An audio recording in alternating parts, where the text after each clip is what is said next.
بسم الله الرحمن الرحيم. مشاهدينا الكرام، السلام عليكم ورحمة الله وبركاته. أهلا بحضراتكم في لقاء متجدد من برنامج قوارير.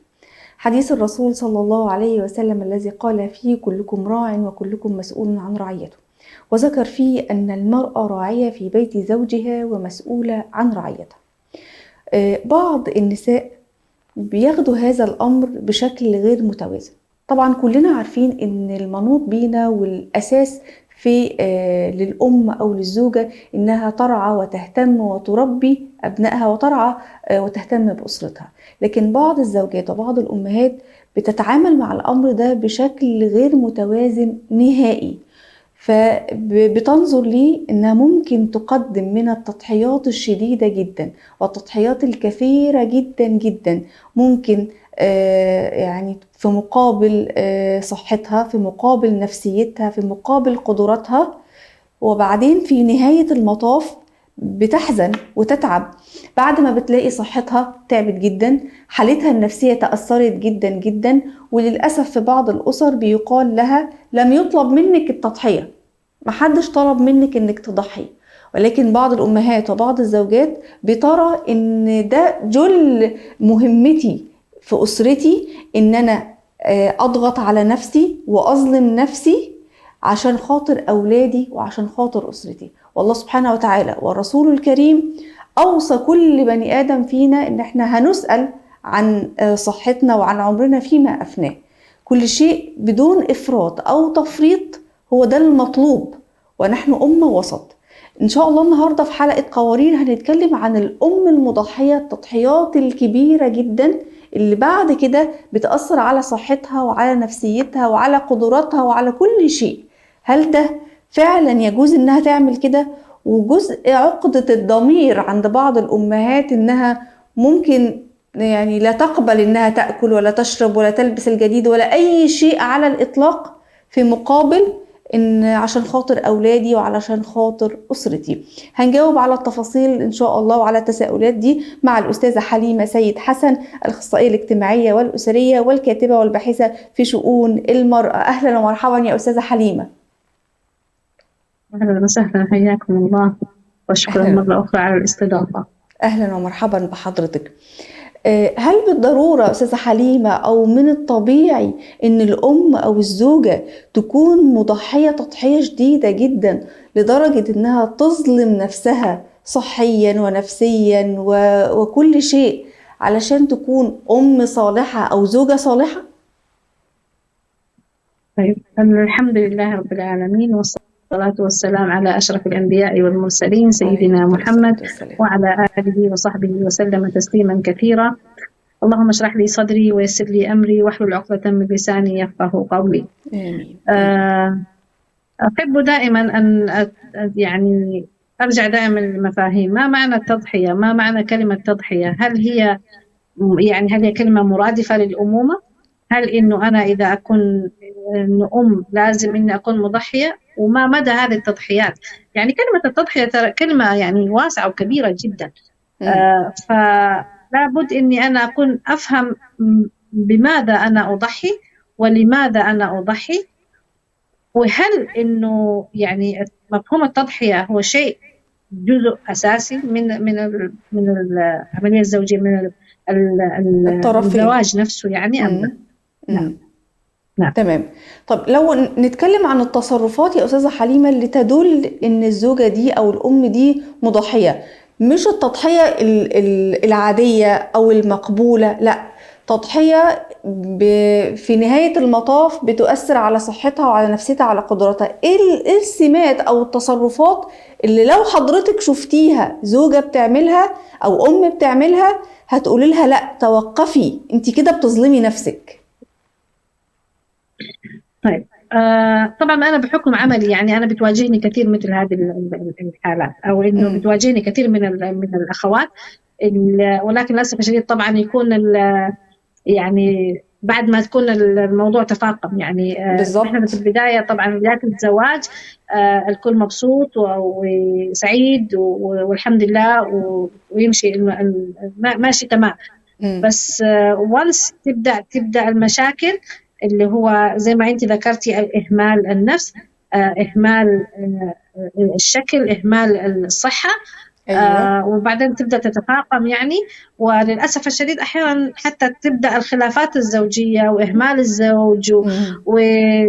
ونصل مرحلة إنه بتبدأ الخلافات. وأحيانا إحنا أحيانا كانت تقابلنا في الأسبوع أكثر من 3-4 حالات طلاق بسبب إنه هناك مشكلة عدم اهتمام المرأة بنفسها. بالظبط. طبعا إذا وصلت المرحلة إنه إذا وصل مرحلة فيها تأثير على الصحة أو تأثير على الصحة النفسية أو النفسية. الجسدية، فطبعا بالتأكيد الآن أنا إحنا يعني أقول إنه هناك إشكالية، لابد من المراجعة ولابد من التوقف ولابد أحيانا من اللجوء إلى أصحاب التخصصات يعني. بالظبط. لأنه مجرد إنه النصائح اللي من الصديقات أو من الأم أو من الأخت أحيانا لا تجدي. فأنا لما أتصل هذه التضحيات زي ما ذكرتي إلى حد المشاكل الزوجية، فهنا فعلا نقول إنه عندنا مشكلة. بتتفاقم المشاكل. أستاذة حليمة، وحضرتك ذكرتي نقطة يعني لا قدر الله بتحصل بعض المشاكل بتوصل للطلاق، لأن الزوجة بتكون ظلمت نفسها جدا، وأصبحت إنها يعني لم ترى نفسها. هي شايفة إن هي دلوقتي شخص في البيت الكل بيعتمد عليه، وإنها كل الطلبات منها لابد إنها تكون مجابة. فحصل دلوقتي إهمال شديد جدا في صحتها، في شكلها الخارجي، في كل شيء. وبالتالي الزوج بدأ ينفر من البيت، لأن الزوجة أصبحت لم تعد كما كان سابقا، الزوجة الشيك المرتبة الجميلة وما إلى ذلك من صفات. ولكن يحدث هنا الخلل، وبالتالي يبدأ الزوج بقى يا إما يهددها بزواج مرة أخرى، يا إما يحدث الطلاق. في هذه الحالة بتبدأ الزوجة يحصل عندها شعور بخيبة أمل شديدة جدا جدا، خصوصا لو قيل لها جملة لم يطلب منك، محدش طلب منك التضحية، وتبدأ تشعر إن عمرها وصحتها ضاعوا هباء. في هذه الحالة إحنا نقدر نقول لها إيه؟ هل خلاص لا نبكي على اللبن المسكوب واللي حصل حصل وإنتي اللي عملتي كده في نفسك، ولا نعمل معاها إيه؟ والله أنا أرى دائما إنه التوعية هي يعني أفضل يعني طريق أو أفضل يعني. الآن ظهرت مفاهيم يعني، وأحيانا أحس إنه البحث عن الكمال أو عن المثاليات يعني أحيانا يكون شيء سلبي. يعني المشكلة الإشكاليات أحيانا تظهر إنه هذه الأم الجديدة أو الأم حديثة الولادة أو اللي عندها أطفال صغار بتبحث عن المثالية، تشعر إنه أنا لازم، وتبحث يعني أحيانا حتى البحث والقراءة الكثيرة يعني ليس ما ضروري تكون كلها صحيحة. يعني نبحث عن كيف أنا أعتني بطفلي، كيف أنا مثلا موضوع أكله وشربه ونومه ودراسته، وأدخل وأتعمق لدرجة إني زي ما ذكرت من الأول أهملت بقية الأعمدة في الأسرة، منها الزوج، منها النفسي، يعني كل الأمور هذه. فبالتالي لازم أنا أشعر هذه المرأة، طبعا ما حنقول لها خلاص ونبكي على الحليب اللبن المسكوب، ولكن خط رجعة. لابد إني أنا يعني مين اللي ذكر يعني إحنا طبعا كبرنا على أنت شمعة تضيء لمن حولك. يعني بصراحة أنا أنت شمعة تحترقي من أجل الآخرين. يعني صراحة مش عارفة مين اللي اخترع المثل ده، إن الأم تبقى شمعة عشان تنور وتحترق هي عشان الجميع ينور. شايفة هذه الإشكالية، إنه أنا بحترق أول قبل ما أحرق اللي حواليني يعني. وهذه هي المفاهيم اللي إحنا بنحاول نصلحها أو نعدلها، لأنه خطأ إنه أنا يعني زي ما ذكرتي في الأخير حتيجي الفترة أو المرحلة اللي يقول لك إحنا ما طلبنا منك إنك تهملي نفسك. بالضبط. إحنا ما طلبنا إنه أنت تخلي البيت كله يلمع ونظيف وظهرك يقلبك. في البداية هي ترجع من الأساس إنه كيف أشرك إبرق.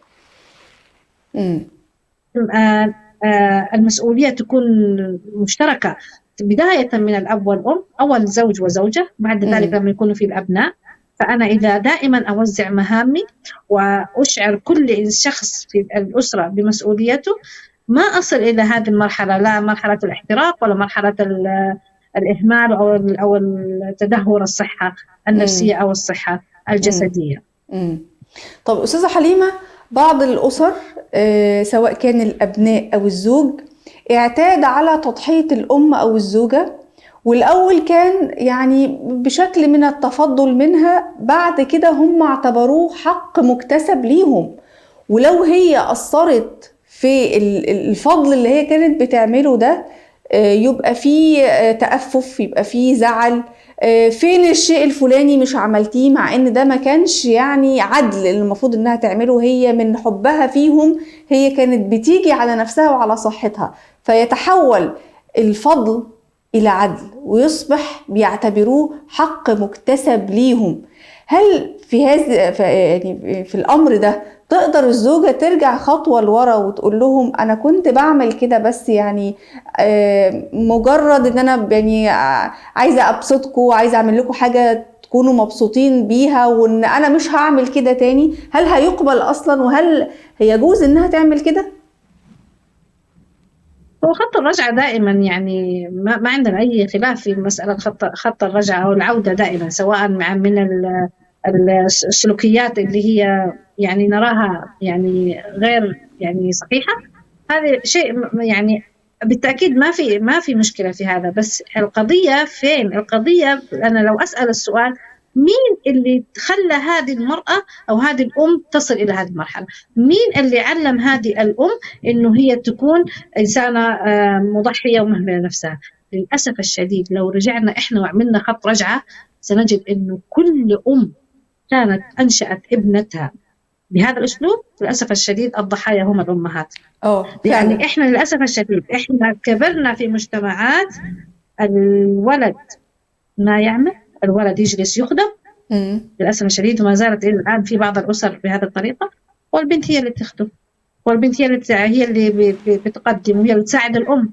يعني حتى صحيح طبيعة المرأة إنه هي أو البنت هتساعد أمها، لكن من أمي لجدتي لأم جدتي نرجع كله تربى بهذه الطريقة، كله متربي إنه أنت مكانك في المطبخ، أنت مكانك أيوة في البيت. بالضبط. أنا ما أعترض، أنا ما أقول إنه فعلا المرأة أكيد المرأة مكانها، خصوصا إذا عندك أطفال صغار، وهذه كانت ديدني أنا الحمد لله إنه أنا ما أخرج للعمل إلى أن يصبح أبنائي في مرحلة المدرسة، لكن ما أهملها. لازم إني أنا زي ما ذكرت إني لازم أعلم إنه الابن يصلح فرشته زي ما البنت تصلح فرشتها بالضبط. إذا الابن يودي طبقه زي ما البنت تودي طبقه. وإن إحنا ما نجبرش يعني البنت على خدمة أخوها، نقول لها لا أنت البنت فأنت تخدميه، تكويله، تلمعيله أعزكم الله حذاءه، أنت اللي تعملي كل حاجة. ليه؟ علشان أنت بنت. طب هو ما يساعدش؟ لا، هو ولد، الولد ما بيساعدش ولا بيقدم أي خدمات في البيت. هذا اللي أنا بقول إنه يا أمهات رفقا بأبنائكم ليس ببناتكم. أنت إذا علمتي، أنت دحين بتطلعي ابن هيكون للأسف الشديد عالة على زوجته، وحتطلعي أبناء عالة على مجتمعهم. لذلك فعلا. يا أمهات الأولاد راعوا الله في أبنائكم. لا تخرجي ابنك يروح لزوجته وهو معتمد أيضا على زوجته. خرجنا جيل من الرجال يعتمد في شبابه أو صغره على أمه، في بلوغه وكبره يعتمد على زوجته، وعند شيخوخته يعتمد على زوجته أو على ابنته. فعلا. إذا ماتت الزوجة ممكن يتزوج زوجة ثانية. ليه؟ لأنه ما تعود إنه هو يقدر يخدم أو يعمل شيء لنفسه. للأسف الشديد زي ما قرأت في إحدى المقالات نحن نخرج عاهات للمجتمع. مع الأسف وكلام حضرتك كله واقعي، وبنشوفه في مجتمعاتنا دلوقتي، سواء الزوجة اللي بتشتكي من الزوج الاتكالي اللي ما بيقدرش يقدم ليها أي خدمة، وكل المهام المطلوبة منه بتكون على عاتقها هي. حضرتك قلتي إن خط الرجعة ما فيش مشكلة، عادي ممكن يبقى فيه خط رجعة، ولكن مدى قبول هذه الرجعة من قبل الزوج والأبناء. دلوقتي الزوج هيبدأ يقول لا، المفروض ان انت تعملي التصرفات اللي كنتي بتعمليها قبل كده. الابناء كمان هيبدأوا يتضرروا في حال عدم رضا الزوج والأولاد بخط الرجعة اللي الأم والزوجة بتعمله. هنا التصرف يكون إزاي؟ هو للأسف الشديد في هذه، إحنا إذا وصلنا مرحلة مثل هذه المرحلة هذه للأسف الشديد، يعني إحنا من المحزن جدا إنه إحنا نشوف زوج يحكي لزوجته إذا هي في مرحلة الآن ضعف جسدي، صحة نفسية مستاءة، ومن الأبناء للأسف الشديد هذا جدا يعني شيء مخزي بصراحة بالنسبة للأبناء. أتمنى إنه ما نصل إلى هذه المرحلة، أتمنى إنه الأزواج يكونوا متفهمين. وبارك الله فيكم، مثل هذه البرامج هي اللي بتنشر التوعية، مثل هذه البرامج هي اللي بتوعي الأجيال القادمة، هي اللي بتوعي حتى الآن، حتى الجيل الكبير الآن. يعني ليس من العيب إنه أنت يعني تشعر بزوجتك، أو إنك تتنازل أو إنه كمان يعني يكون في نوع يعني من التقارب يعني ومن التعاون. سيدنا النبي عليه الصلاة والسلام كان في مهنة أهل بيته، كان خيركم لأهلي وأنا خيركم لأهلي. فالحقيقة لأهله، فالحقيقة سيدنا النبي صلى الله عليه وسلم خير قدوة وخير أسوة لكل الرجال اللي بتتكلم عن إن ما ينفعش أو لا يجوز للراجل إنه يساعد زوجته في البيت، أو إنه يحاول يخلي أولاده إن هم يساعدوا أخواتهم البنات. صحيح، عليه الصلاة والسلام كان يخيط ثوبه ويرقع نعله، يعني هذه ولنا في رسول الله صلى الله عليه وسلم أسوة حسنة. يعني فما ليس من المخجل أبدا إنه الرجل يعمل في البيت بالتأكيد. يعني، وأتمنى إنه هذه الرسالة تصل إلى جميع الرجال. نتمنى يا أستاذة حليمة فعلا. كيف تحقق التوازن الزوجة أو الأم ما بين رعايتها واهتمامها ببيتها وأسرتها وأبنائها وزوجها، وما بين نفسها، حالتها النفسية، حالتها الصحية، حقها؟ أنا يعني بشوف بعض الزوجات وبعض الأمهات لما بتكلم معاهم ممكن يكون قريبين مني عاملين لنفسهم وقت خاص سبيشال، ده الوقت بتاعي الخاص بيا، انا هنزل اتمشى، انا هلعب رياضة، انا هقعد ساكتة محدش يكلمني، المهم ان الوقت ده بتاعي. فاحنا يعني نتمنى ان كتير من الامهات يعملوا حاجة زي كده. ازاي نحقق التوازن ده يا استاذة حليمة؟ طيب، رقم واحد أنا أشوف عدم الشعور بالأنانية، لأنه الشعور بالأنانية هذا اللي بيخلي المرأة دائما لا تنظر إلى حالها. هي تعتقد إنه هي لو زي ما ذكرتي أخذت تايم أوت، إنه هي سوت هذا الوقت لنفسي، إذا حطت نفسها في رأس القائمة، إذا خرجت هتشعر بالذنب للأسف الشديد، تشعر إنه هي أنا أنانية. بالضبط، فعلا كتير من الأمهات عندها عقدة الضمير، أنا ما أقدرش أخرج أتغدى مع أصحابي في مطعم وأولادي في البيت، كأنها يعني عملت جريمة. طيب، فأنا دائما بحكي لهذول الأخوات، طب أوكي، إذا أنت حاسة إنه كده بالذنب، تمام، اعملي لهم الحفلة الصغنونة، اعملي لهم واطبخي لهم واعملي لهم كل شيء هم عاوزينه، وبعدين روحي قولوا دحين أنا أعطيتكم، الآن ده وقتي أنا عشان أروح أنا كمان، زي ما أنتم تحبوا تطلعوا مع أصحابكم، أنا أحب أطلع مع صحباتي. ممتاز. وهذه الساعة لماما. يعني وما أعتقد، بالعكس، أنت لما ترجعي من الطلعة هذه ترجعي سعيدة، هذا راح ينعكس أصلا على جو الأسرة، بتجددي طاقتك طبعا. نعم، بالعكس إذا كنت طول النهار بالبيت هتتذمري وتتشكي وتنزعجي، وممكن هذا ينعكس على طبعك وعلى تصرفاتك سواء مع أبنائك أو مع زوجك. فهذا ليس من الأنانية أبدا أن تضعي نفسك في رأس القائمة، وإلا لن تستطيعي أن تقدمي كل ما يعني أنت الشيء اللي أنت حابة تقدميه لأبنائك، إذا ما كان عندك هذه الروح الجيدة، الروح المرحة، الروح انك خرجتي ورجعتي وانبسطتي، والان راجعه بهذه الطاقه زي ما ذكرتي. طيب، اول حاجه من خطوات تحقيق التوازن ان تحصل على وقت خاص بيها. طيب، ايه تاني من الخطوات ممكن تتبعها الزوجه او الام المضحيه جدا علشان يحصل التوازن ده؟ زي ما ذكرت، لازم توزيع المهام جدا ضروري. يعني انا لازم اوزع مهام، يعني يعني ما شخص واحد لا يستطيع مهما حصل.